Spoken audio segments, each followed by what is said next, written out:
अस्सलाम वालेकुम students. Last lecture में हमने ओएसआई मॉडल को स्टार्ट किया था।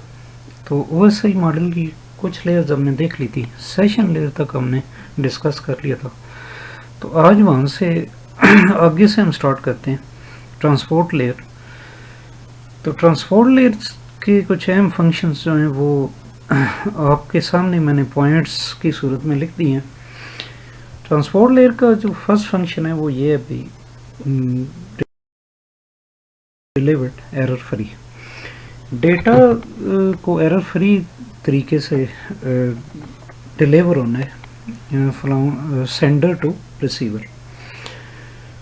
तो ये जो डिलीवरी और डेटा है ये अक्रॉस मल्टीपल हो सकता है, एक से ज़्यादा नेटवर्क्स के दौरान उनके दरमियान। फिर इसमें आप देखें कि this layer is also called end to end layer. इसको एंड टू एंड लेयर भी कहते हैं। It breaks large messages from the session layer into packets to the destination computers. तो सेशन लेयर से जो भी डेटा इसे मिलता है पैकेट्स में डिवाइड करती है और डेस्टिनेशन कंप्यूटर्स की तरफ सेंड करती है। These packets travels by using different protocols। ये जो पैकेट्स हैं वो मुख्तलिफ प्रोटोकॉल्स को यूज़ करते हुए, यानी मुख्तलिफ प्रोटोकॉल्स जो हैं वो इन पैकेट्स के ट्रांसफ़र होने को कंट्रोल करती हैं। फॉर एग्ज़ाम्पल TCP है, UDP वगैरह। नेक्स्ट आप देखें at destination side it reassembles the packet.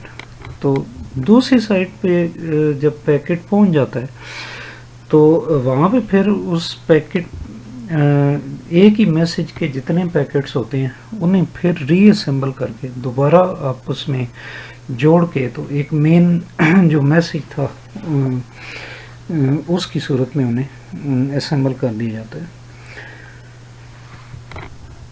Next आप देखें नंबर 3 है हमारे पास network layer. Network layer routes data from sender to receiver।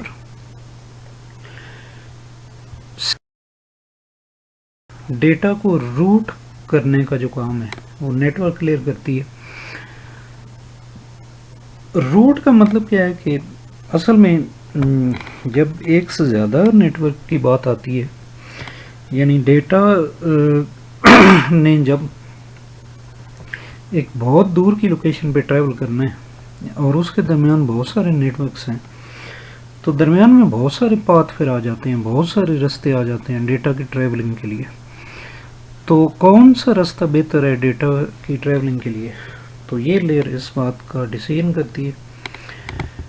This routing process involves many intermediate devices across multiple networks.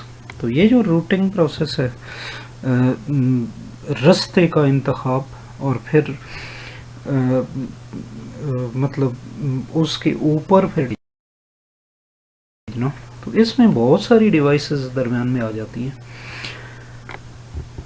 Device से मुराद ये है कि दरमियान में राउटर्स वगैरह भी आएंगे बहुत सारे, इसके अलावा मुख्तलिफ सिस्टम्स आएंगे, कंप्यूटर्स आएंगे। तो उन सारी डिवाइसेस से होता हुआ आपका डेटा जो है वो पैकेट्स की शक्ल में ट्रेवल कर रहा होता है। Number 3, a route is a logical path between the source computer and the destination computer. Route असल में क्या है, एक लॉजिकल पाथ है। लॉजिकल पाथ का मतलब ये है भाई एक से ज़्यादा फिज़िकल पाथ होंगे ना, बहुत सारी केबल्स होंगी, बहुत सारे वायरलेस लिंक्स होंगे, लेकिन ये कि वो कभी एक रास्ते को सिलेक्ट किया जाता है, कभी दूसरे को, कभी मिसाल के तौर पे रोटर 1 से आगे फिर रोटर 2, रोटर 3 और रोटर 10 तक का एक पाथ बनाया जाएगा, और कभी हो सकता है भी रोटर 1 से रोटर 7 और रोटर 20 तक का एक रास्ता इस्टेब्लिश किया जाए। तो इस वजह से इसको लॉजिकल कहते हैं, यानी ये रास्ते जो हैं ये चेंज होते रहते हैं।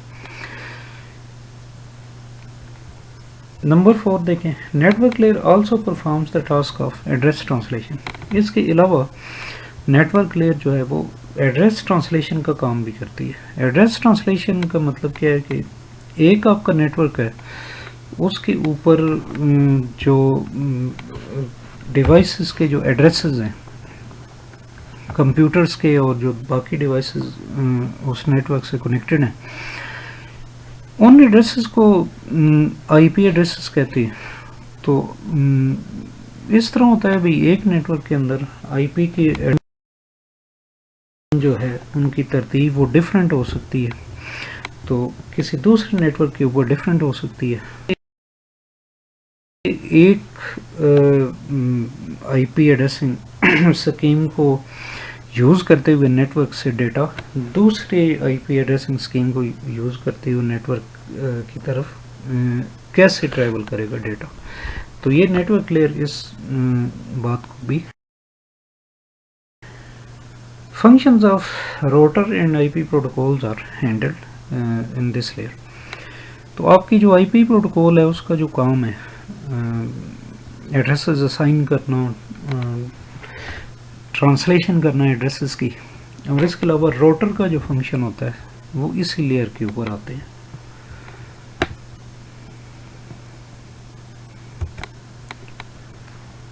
उसके बाद डेटा लिंक लेयर है। डेटा लिंक लेयर जो है ये रिस्पॉन्सिबल है establishing an error free communication path between computers in A local area network. तो डेटा लिंक लेयर दो सिस्टम्स के दरमियान एक एरर फ्री कनेक्शन इस्टेब्लिश करने के लिए यूज़ होती है। लेकिन ये याद रखें भी डेटा लिंक लेयर का काम जो है वो लोकल एरिया नेटवर्क के अंदर आता है। जब भी बात होगी एक से ज़्यादा नेटवर्क्स की, मल्टीपल नेटवर्क्स की, तो उस वक्त फिर नेटवर्क लेयर का फंक्शन आ जाएगा। नेक्स्ट नंबर 2 है, ये यहाँ पे थोड़ी सी मिस्टेक आई थिंक सो कि नंबरिंग इन पॉइंट्स की। ये एक्चुअली जो है इसके अंदर 5 पॉइंट्स हैं। तो सेकंड पॉइंट देखें, data bits are arranged into frames and then transmits to the receiver. तो डेटा को फ्रेम्स की सूरत में अरेंज किया जाता है और उसको रिसीवर की तरफ या जो रिसिपिएंट है हमारा सिस्टम उसकी तरफ भेजा जाता है। याद रखें पैकेट्स और फ्रेम जो है वो असल में तो वो एक ही चीज़ है, लेकिन ये कि डिफरेंट लेयर्स के हिसाब से डिफरेंट नाम इनको दिए गए। तो कम्बिनेशन ऑफ बिट्स को ऊपर तो पैकेट्स का नाम देते हैं, लेकिन आप जो है वो डेटा लिंक लेयर पे फ्रेम्स कहते हैं। ट्रांसपोर्ट लेयर के ऊपर भी इसी तरह कम्बिनेशन ऑफ बिट्स को पैकेट का नाम दिया जाता है। तो यानी ट्रांसपोर्ट लेयर नेटवर्क लेयर के ऊपर पैकेट कहा जाता है और डेटा लिंक लेयर के ऊपर फ्रेम्स। अच्छा, फ्रेम अगर भेज दी जाती है एक साइड से दूसरी तरफ, if the frame is not received error free then it retransmits the frame. तो अगर उस फ्रेम में कोई एरर आ जाए तो उस फ्रेम को ड्रॉप कर दिया जाता है और दोबारा रीट्रांसमिट की जाती है frame. It makes possible to transmit different messages onto the same transmission channel for better line utilization. तो डेटा लिंक लेयर का ये भी काम है भाई कैसे एक ही पाथ को, एक ही रास्ते को, एक ही चैनल को, एक मीडिया को यूज़ किया जाए एक से ज़्यादा डेटा सिग्नल्स को ट्रांसमिट करने के लिए। This function the functions of Ethernet protocol and bridges switches are handled at this layer. Ethernet protocol का जो फंक्शन है और इसी तरह ब्रिजेस स्विचेस वगैरह का जो फंक्शन है वो इस लेयर के ऊपर हैंडल किया जाता है।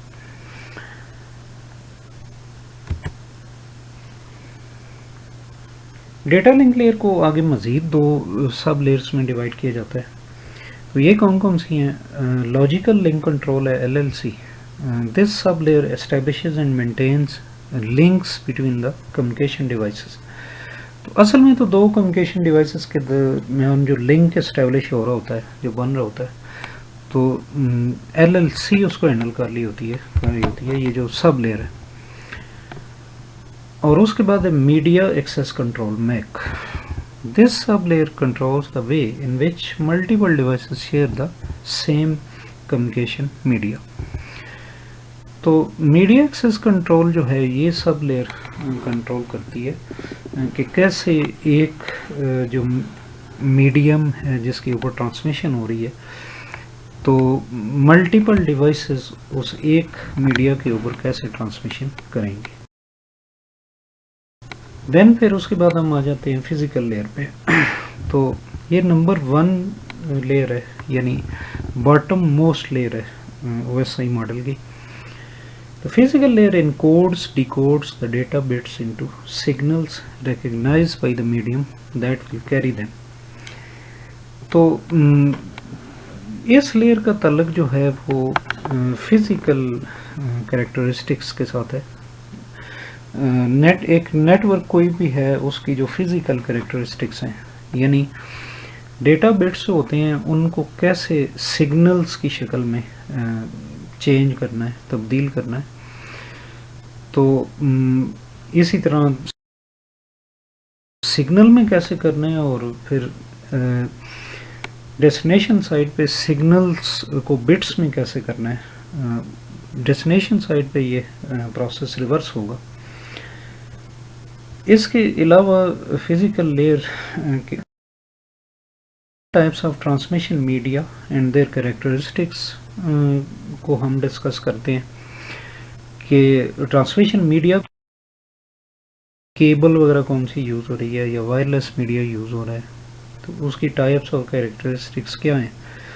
फिर टाइप्स ऑफ कनेक्टर्स, जो कनेक्टर्स यूज़ किए जा रहे हैं वहाँ पे, वो कौन से हैं, किस टाइप के हैं।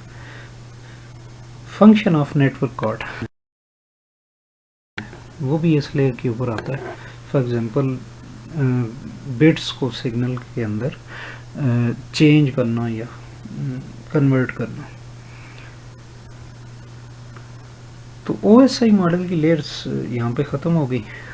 नेक्स्ट स्लाइड के ऊपर आप देखें तो ये एक ओवरव्यू दिया गया है कि कैसे डेटा जो है वो सेंडर साइड से रिसीवर की तरफ जाता है। होस्ट ए मतलब ये सेंडर कंप्यूटर है आपका, तो डेटा जो है वो आप देखेंगे एप्लीकेशन लेयर से ट्रैवल करता हुआ प्रेजेंटेशन, सेशन, ट्रांसपोर्ट, मुख्तलिफ लेयर से होता हुआ फिजिकल तक पहुंचा, और उसके बाद फिर रिसीवर लेयर्स हैं। डेटा सबसे पहले फिजिकल लेयर के ऊपर रिसीव हुआ और इसी तरह फिर ट्रैवल करता हुआ डेटा लिंक, नेटवर्क, ट्रांसपोर्ट, और फिर ये एप्लीकेशन लेयर तक पहुंचा है।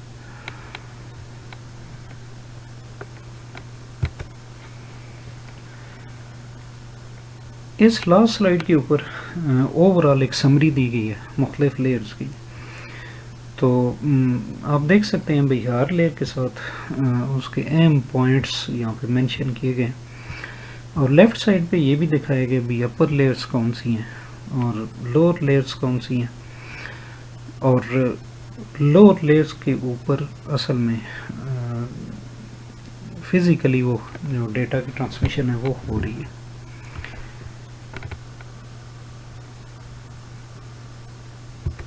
तो इसी के साथ मैं अपने इस लेक्चर को वाइंड अप करता हूँ। इंशाल्लाह नेक्स्ट लेक्चर में मुलाकात होगी।